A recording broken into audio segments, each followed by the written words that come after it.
नींद एक रहस्यमयी यात्रा।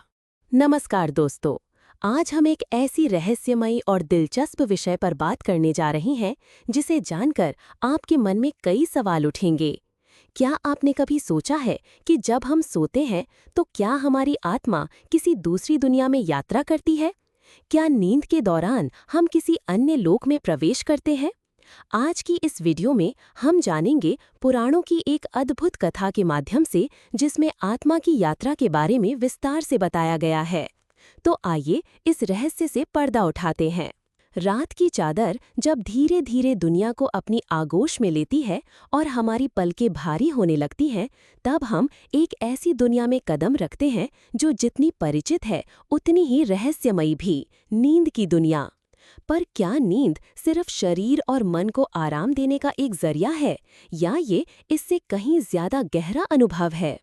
क्या सचमुच, जैसा कि कई प्राचीन संस्कृतियां और आध्यात्मिक गुरु मानते हैं, हमारी आत्मा नींद के दौरान अपने भौतिक शरीर को छोड़कर किसी और आयाम या दुनिया की यात्रा पर निकलती है? चलिए आज इसी रहस्यमय यात्रा को समझने की कोशिश करते हैं। कल्पना कीजिए, अर्जुन नाम का एक व्यक्ति है। दिन भर की थकान के बाद वो अपने बिस्तर पर लेटता है। धीरे धीरे उसकी सांसें गहरी और नियमित होने लगती हैं। बाहरी दुनिया की आवाजें धीमी पड़ती जाती हैं और उसका मन शांत होने लगता है। जैसे ही वो नींद की पहली अवस्था में प्रवेश करता है, उसका शरीर पूरी तरह शिथिल पड़ जाता है। कहा जाता है कि इसी समय जब शरीर गहन विश्राम में होता है तो हमारी आत्मा, जिसे सूक्ष्म शरीर भी कहते हैं, भौतिक शरीर के बंधन से कुछ हद तक मुक्त महसूस करने लगती है। ये एक अदृश्य चांदी की डोरी सिल्वर कॉर्ड से शरीर से जुड़ी रहती है, जो सुनिश्चित करती है कि वो वापस लौट सके। अब अर्जुन की आत्मा हल्के पंख की तरह अपने शरीर से ऊपर उठती है। पहले तो वो अपने कमरे को, अपने सोते हुए शरीर को देखती है। ये दृश्य उसके लिए थोड़ा अजीब है, लेकिन डरावना नहीं। फिर एक अनजानी शक्ति उसे खींचती है और वो दीवारों और छत को पार करते हुए बाहर निकल जाती है। ये दूसरी दुनिया कैसी है? ये हमारी भौतिक दुनिया जैसी ठोस नहीं है। यहाँ विचार ही वास्तविकता का रूप ले लेते हैं।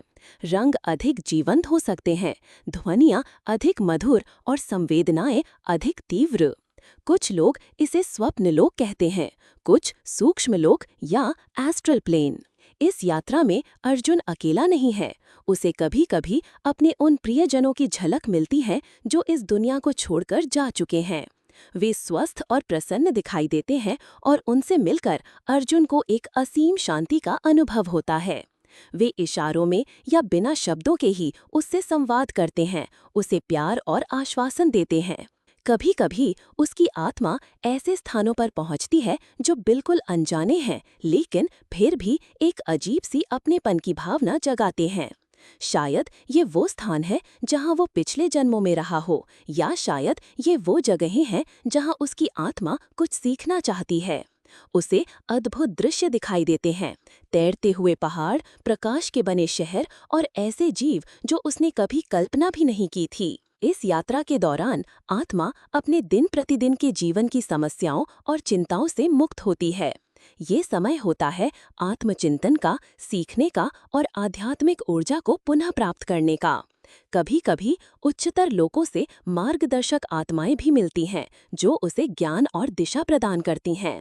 लेकिन ये यात्रा हमेशा सुखद ही हो, जरूरी नहीं। कभी कभी हमारे दिन भर के दबे हुए डर, चिंताएं और अधूरी इच्छाएं भी इस सूक्ष्म जगत में भयावह रूप ले सकती हैं, जिन्हें हम बुरे सपने कहते हैं। ये भी आत्मा के शुद्धिकरण और सीखने की प्रक्रिया का हिस्सा हो सकते हैं। जैसे जैसे सुबह होने लगती है और सूरज की पहली किरणें धरती को छूने को होती हैं, अर्जुन की आत्मा को वापस लौटने का संकेत मिलता है। वही अदृश्य चांदी की डोरी उसे धीरे धीरे अपने भौतिक शरीर की ओर खींचने लगती है। वो उन अद्भुत लोकों और अनुभवों को पीछे छोड़ती हुई अपने कमरे में अपने बिस्तर पर सोते हुए शरीर के पास वापस पहुंचती है। एक हल्के झटके के साथ या शायद बिल्कुल सहजता से आत्मा शरीर में पुनः प्रवेश कर जाती है। अर्जुन की आंखें खुलती हैं। उसे रात के कुछ सपने धुंधले धुंधले याद हैं, कुछ बिल्कुल नहीं। लेकिन उसके मन में एक गहरी शांति और ताजगी का एहसास है। उसे लगता है जैसे वो कहीं बहुत दूर की यात्रा करके लौटा है। कभी कभी दिन में अचानक उसे किसी दृश्य या अनुभव की ऐसी झलक मिलती है जैसे वो उसे पहले भी देख या महसूस कर चुका हो। शायद ये उसकी रात्रि यात्रा की कोई भूली बिसरी याद हो। तो क्या हम नींद में दूसरी दुनिया में प्रवेश करते हैं?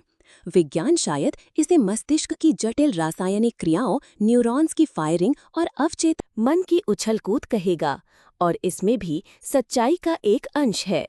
लेकिन सदियों से चले आ रहे आध्यात्मिक अनुभव, ध्यानियों की अनुभूतियाँ और विभिन्न संस्कृतियों की मान्यताएं इस बात की ओर इशारा करती हैं कि नींद सिर्फ शारीरिक आराम नहीं, बल्कि आत्मा के लिए एक अवसर है अपनी सीमाओं से परे जाने का, सीखने का और उस विराट चेतना से जुड़ने का जिसका हम सब एक हिस्सा हैं।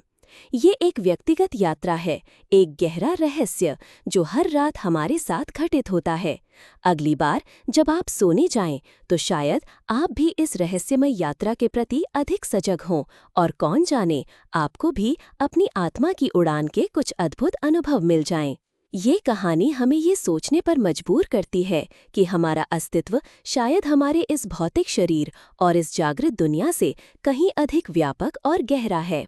नींद शायद उस व्यापकता का एक द्वार है। तो दोस्तों, अब आप जान गए होंगे कि नींद के दौरान आत्मा कहाँ-कहाँ यात्रा करती है और इसके पीछे क्या गहरे रहस्य हैं। ये पुराने कथाएं हमारे जीवन और आत्मा के महत्व को और भी स्पष्ट करती हैं। अगर आपको ये वीडियो पसंद आया हो तो कृपया हमारे चैनल को सब्सक्राइब करें और इस वीडियो को अपने दोस्तों के साथ शेयर करें। हम जल्द ही और भी रोचक वीडियो लेकर आएंगे। धन्यवाद।